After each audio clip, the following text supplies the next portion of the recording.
It's March, but it still looks and feels like December in Centre County. We ask a climatologist the question everyone wants answered: where is spring? And we also look into the recent influx of businesses opening up on South Atherton Street in State College. The Centre County Report starts now.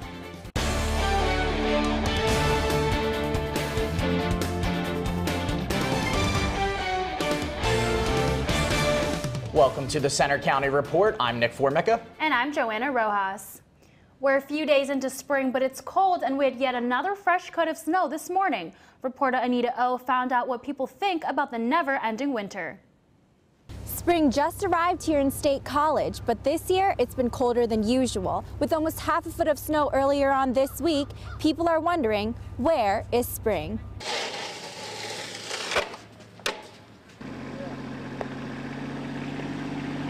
I'm cold. Cold and a little damp. It's kind of late for this much snow. I feel like I want to go home and curl up with a big cup of hot chocolate and never come outside again. This time last year, temperatures hit a record high for mid-March, one of the warmest spring months in more than a century. But this year, it's a different story. It doesn't feel like spring. I think the groundhog was wrong. So far this year, we've gotten almost 40 inches of snow. That's double what we got last winter. With all the mess, cleanup crews say they've had to readjust. We would normally start our spring cleaning, per se. Last year at this time, we had several days. We were in the 70s already. This year, it's not the case. When can we expect to see warm weather and a real glimpse of spring? I would not expect any opportunities for mild, sunny weather, at least until we get beyond the end of this month, that is March. So, and in fact, there's an opportunity either Sunday night or Monday coming for more snow. Even though spring is officially here, it's not quite time to pull out the flip-flops. In State College, I'm Anita O, Centre County Report. Now let's head over to meteorologist Heather Waldman to see if she knows where spring is. Thanks very much, Nick. And there's no question that this March and last March, complete polar opposites, and unfortunately we're on the polar end of that spectrum as we head into this year. On this date last year made it all the way up to 75 degrees. That actually happened a few times last year, and today I think we'll be lucky if we see even half of that. And here's what's been going on for the last couple of weeks, why we've been so cold. That big area of high pressure sitting over Greenland has served really as a lid for the eastern half of the United States. So any cold air that's been filtering in from Canada has been blocked off by easterly winds from this high. The good news is that this high pressure system is going to start to break down over the next couple of weeks. So there is certainly light at the end of the tunnel. Centre County has already seen the budget sequester affect area school districts, law enforcement, and environmental agencies. Now you can add Penn State to the list of those that will be affected. Penn State President Rodney Erickson says some of the university's largest research colleges could see major cuts in their funding. For some time, but it could be in the $30 to $40 million ballpark. With our most research active colleges, including the College of Medicine and the Applied Research Lab, experiencing a disproportionate share of the impacts. Penn State Hershey would stand to lose out on $4 million in research support it annually receives from the National Health Institute. It is also expected to cost 32 employees their jobs. Phase 1 of a major renovation on Penn State's intramural building is underway. The project includes a new main entrance to the building on Creighton Road that'll make it more visible and accessible. The second phase includes 3 new basketball courts, an extension of the running track on the mezzanine level, and the conversion of the existing main gym into a multi-activity court. The $26 million renovation is part of the university's strategy to meet student demand for fitness and recreation facilities. It is expected to finish up in May of 2014. Business has been booming in State College on South Atherton Street. Reporter Ashley Moore found out what's making this area so appealing for new development. Business is booming down south, South Atherton that is. An area once known for older buildings and businesses will soon be home to a whole new range of commercial development. So says Centre County's planning director. It represented a good opportunity. Some of the buildings in that corridor were a little bit older, and there was either an opportunity to purchase a building and redevelop it, or there was an opportunity to come into an existing building and not have to build a whole new one. New businesses like CVS and restaurants have residents on this end of town excited about new choices. In just a couple of months, construction will begin right here for a new IHOP, which will contribute to this thriving area. Jim May says this area also makes good business sense for many because of the cost. Although there's more construction activity on North Atherton, South Atherton just presented a good opportunity for people to get in there a little less expensive and still serve the existing neighborhoods that are there. He also says the borough is making road improvements. Traffic was a little bit congested. There's been a couple of roadway improvements that have helped that stretch of South Atherton. 99 has relieved some of the congestion and opened that up for more development and easier access from the neighborhoods to the commercial businesses. Reporting in State College, I'm Ashley Moore for the Centre County Report. Like South Atherton, North Atherton has also seen a lot of new business openings recently. In fact, a Panera Bread will open there today. Some good news for fundraising efforts at the Pregnancy Resource Clinic in State College. Reporter Carly Rice went to the annual fundraising banquet this week, and she has this report. Over the past year, the Centre County community has come together to help the Pregnancy Resource Clinic in State College, an effort that raised more than $128,000. Executive Director Jenny Summers says that means the future is bright. The giving allows the board to dream in anticipation for the next 3 to 5 years. We need the giving to continue to be able to expand our services. The clinic offers pregnancy and STI testing, emotional support, and even material items to women and men in need. But these services aren't considered free. Our services are no longer free. They are community funded, which, free sounds cheap, but community funded it's funded by our community. There is a very generous community of people in our area that love what we do. The clinic is volunteer-based, and the goal is to help people understand their options and guide them every step of the way. I think that takes a special person, special group of people, and I love every single volunteer that gives of their time and energy to make sure that this place runs smoothly. Reporting in State College, I'm Carly Rice for the Centre County Report. Last year's donations allowed the clinic to buy a new ultrasound machine. More than 500 people attended this year's banquet. And would you be upset if you didn't get your mail on Saturday? Coming up, new info on Saturday mail debate and local reaction to the proposed cuts. And the job outlook for college seniors. We follow one student as she launches her search to find her first job.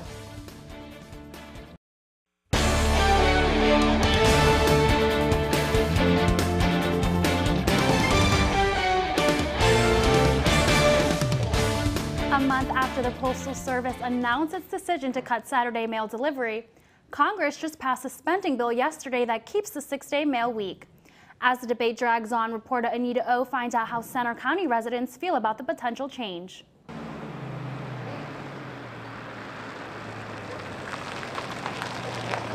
For 6 days a week and for as long as they can remember, checking the mail has been part of the daily routine for State College residents. But as early as August, this could all change. The post office recently announced its plan to move to a 5-day mail week. They say this will save them about $2 billion a year in spending. Now residents who are waiting for a Saturday letter may have to wait until the weekend is over. After losing almost $16 billion last year, the Postal Service wants to say goodbye to Saturday mail delivery. I think it's inconvenient. Postmasters in State College in Bellefonte told me they weren't authorized to talk on camera. But some State College residents did, and they aren't so worried about the possible changes. There are so many alternatives. If you need to get something shipped right away, you can UPS or FedEx it if it needs to be there on Saturday. That I think if this ensures that we can still have United States Postal Service, I'm willing to let go of Saturday mail delivery. A new spending bill passed by Congress yesterday appears to keep the requirement for 6-day mail delivery. But some lawmakers and postal officials say the plan to cut Saturday delivery should continue. Some people we talked with say there are other ways to cut spending. Having lived in Europe for a while, I know it's $2 to $3 to mail a letter about the same distance as from here to New Jersey. And, 46 cents is almost too low. Also, instead of little 1 penny raises every 2-3 years, why not just raise it a dime, be done with it for 5 or 6 years? In State College, Anita O., Center County Report. Packages and letters to P.O. boxes would still be delivered on Saturdays, and post offices currently open on Saturdays would not be affected by the change. It's tapping season for local maple syrup producers, and it's time to celebrate all the hard work. This weekend is the 30th annual Maple Harvest Festival and Pancake Breakfast held at Shavers Creek Environmental Center. Usually expect around 2,000 people to come out over the course of the weekend. We serve about 10,000 pancakes at our pancake breakfast, all you can eat once you pay admission. Families are able to walk the hour-and-a-half-long trail to learn the maple sugaring process. The trail includes a trip back to colonial times where they'll learn the history of maple sugaring, how to identify and tap the sugar maple trees, and they finish up at the sugar shack where they boiled the sap down. It's a great time for families and students in the area to come out and enjoy the first days of spring and the first harvest of the spring. Shavers Creek has been teaching the process since 1984, and the tours are completely student-run.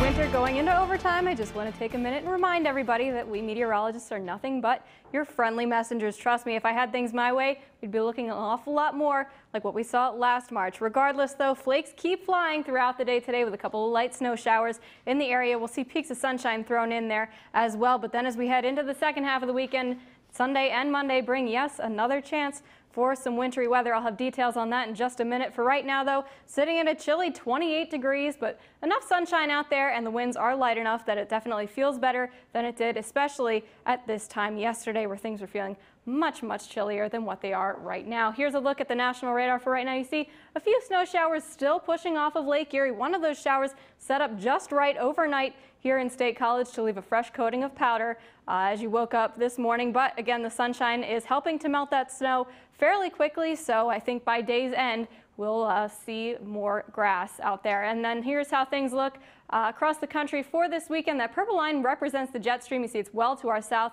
That's allowing plenty of cold air to flood in from Canada. And this low pressure system here will work its way to the east through the second half of the weekend. And depending on how much cold air is still in place, will determine how much snow we're able to see Sunday night into Monday. Right now it looks like about an inch or two, but if we see more rain, certainly those snow totals will be lower. Here's how things look in your 7-day. Again, the chance for rain and snow Sunday night into Monday, but then we dry out fairly nicely as we head into the rest of the week with partly to mostly sunny skies Tuesday through Friday. And look at that, temperatures finally rebounding back into the 40s. So guys, maybe some hope for spring coming after all.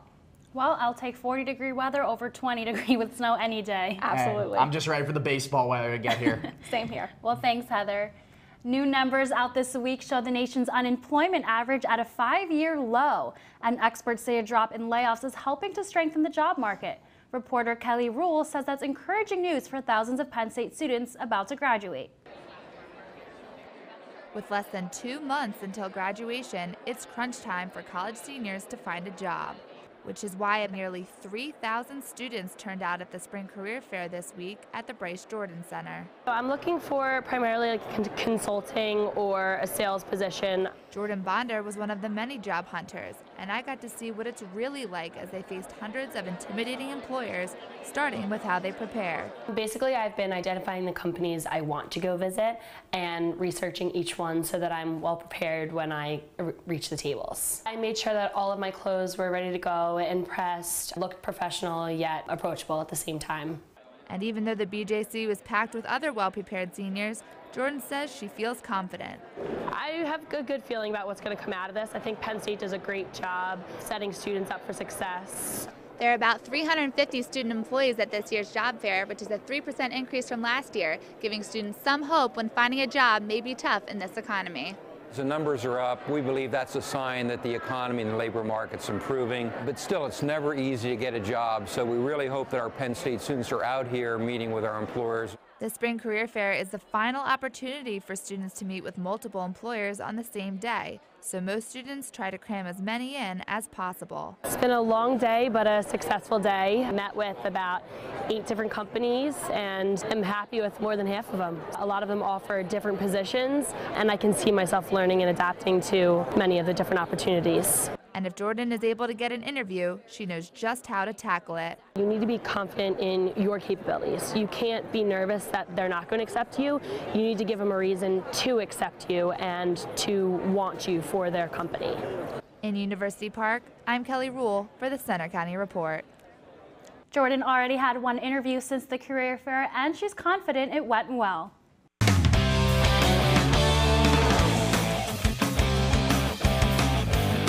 It's championship season at Penn State with NCAA postseason play getting underway. We'll take a look at many of the teams competing for titles. And we got an inside peek at what the Lady Lions have been doing to prepare for the NCAA tournament. Sports is next. The Penn State Lady Lions are in Louisiana today getting ready for the women's NCAA tournament. They secured their third straight berth this season with a stellar 25-5 record. But after another upset loss in the Big Ten tournament, this time to Michigan State, many questions surrounded the team as to where they would fall in the bracket. While many experts believe the Lady Lions were still worthy of a 2 seed in tournament games close to home following their Big Ten tournament loss, they ended up with a 3 seed and an opening weekend trip to Baton Rouge, Louisiana, for the second year in a row as they take on 14-seeded Cal Poly on Sunday. I mean, we thought we'd either be a 2 or a 3, and, you know, it is what it is. You know, you still got to win 6 games to get to the championship. That doesn't change. And, you know, we're ready to focus on ourselves. Although the national spotlight usually focuses on seeding, Lucas insists it's not a problem for them. We're focused on the first game. We're not really concerned about our ranking or, our seed. After another disappointing end to the Big Ten tournament, the Lady Lions are concerned, however, on preparing for an NCAA tournament full of high expectations. We took a few days off and we practiced a little bit, and we'll really hit it hard the next couple of days in terms of preparation and getting ready for Cal Poly. Despite the various potential opponents in the coming weeks, Washington says the preparation for the tournament is no different than the regular season. Well, first of all, we'll get in the film room and watch film so we can get prepared. You don't do a whole lot different. You know, a lot of it is just sharpening what you do. We are who we are at this point, and we play how we play. So it's not a lot of changing things or adding things. It's mostly just sharpening your skills and getting ready to make sure you get the opponent's best. The Lady Lions bus pulled out of the Bryce Jordan Center yesterday afternoon. The women's lacrosse team and fans were there to cheer them on as the team left for the airport. Of course, as mentioned, the 3-seeded Nittany Lions will be taking on the Cal Poly Mustangs, who come into the tournament as a 14 seed. This will be Cal Poly's first ever trip to the NCAA tournament. The Mustangs finished the season with an 8-2 record in their final 10 games. If Penn State moves on, they'll then take on either LSU or Wisconsin Green Bay. And Penn State Cal Poly will tip off on Sunday at 5:15 p.m. Eastern Time on ESPN2. With the banquets and award ceremonies behind them, Penn State football started its spring practice on Monday. And even with the success of last year's team, head coach Bill O'Brien is only focused on the many improvements that must be made for next year's team. We've talked about that as a staff, as a team, in team meetings. You know, hey, look, it was a really good start to a new era, but, you know, guys, and we owe a lot to the seniors, and, you know, we won 8 out of our last 10, and those were all good things, and we won our last game, which is really good going into the offseason. 31 seniors did a great job, but, you know, at the end of the day, we were 8-4. We started the season 0-2. I mean, so we got a lot to improve on. We got a lot of work to do. Spring practices wrap up in late April and concludes with the annual Blue-White game on April 20th at Beaver Stadium. Penn State Wrestling's quest for 3 straight national championships began yesterday in Des Moines, Iowa at the Wells Fargo Arena.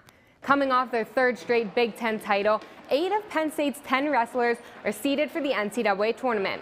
But Coach Cale Sanderson says when it comes to this tournament, all bouts are tough regardless of the seeding. Whether you have a tough draw or an easy draw, it doesn't really matter. You got to win 5 matches, and you know, the national tournament, they're all good matches. You got to be ready to go. And 3 wrestlers are looking to claim their 2nd championships. Sanderson says the opportunity to win 2 is a great honor.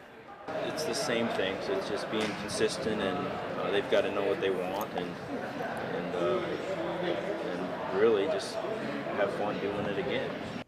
Penn State had a near-perfect evening in Des Moines last night as they send 6 wrestlers to the national quarterfinals and hold a first-place lead by 3.5 points over Oklahoma State. The event wraps up with the championship finals tomorrow night. Penn State wrestling and women's basketball are not the only teams on campus this weekend that will be competing in postseason play. Across the country, multiple Penn State athletes and teams will be looking to take home national and Big Ten titles.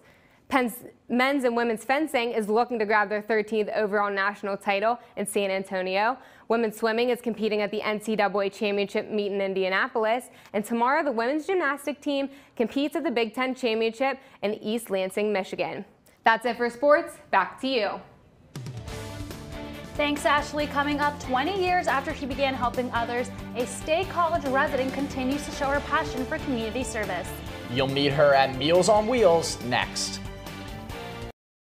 Meals on Wheels has been serving the State College area for more than 40 years, and it takes a lot of good people to keep it going. Reporter Stephanie Omo talked with one amazing volunteer who's dedicated years to the program. Meet Helen Evans. She's not your typical 85-year-old. She spends most of her time volunteering here at Meals on Wheels. In fact, she spent most of her time for the last 20 years preparing food for the needy of Center County. Okay, Ellen, Route 1. Meals on Wheels is a well-known program in many communities nationwide. And for Helen, being a senior citizen doesn't stop her from getting involved. She believes it's important to help others in any way that she can. I'm a senior now, but hopefully the day comes that I'm not able to cook for myself, then I could start getting them also. But the people that get them are people that aren't able to cook for themselves or go grocery shopping. Here at the Grace Lutheran Church is where Helen and other volunteers prepare meals to deliver to over 100 people in the community. Volunteers have jobs like serving the food, sealing the trays for delivery, and matching up the right food with the right people. Helen enjoys every minute of it. It's just all fun because we have a lot of fun and we talk, and it's not a job where you have to really concentrate and you're not allowed to talk. And we get to eat samples too. Those who know her say she's always willing to jump in and handle any task. They consider her to be the go-to person. Executive Director Anna Buffington says Helen has a personality that lights up the room. Helen's so lovable. Oh my. She is one of the happiest people I know, in spite of several physical infirmities. No matter how she's feeling, she's happy. I think she spreads joy wherever she goes. And it's that joy that Helen carries to other organizations she volunteers for. But how exactly does this sassy senior stay active? Oh, by the grace of God. And I have a very supportive family. Reporting in State College, I'm Stephanie Omo for the Center County Report. Besides her volunteer contributions, Helen keeps active by participating in card clubs with friends and attending church. Wow, she is truly an inspirational woman. I really hope I have that much energy when I'm her age. That's all for today's Center County Report. For more news, go to our website, centercountyreport.com. You can also follow us for breaking news on Twitter at Center County REP and check us out on Facebook as well. Have a great weekend.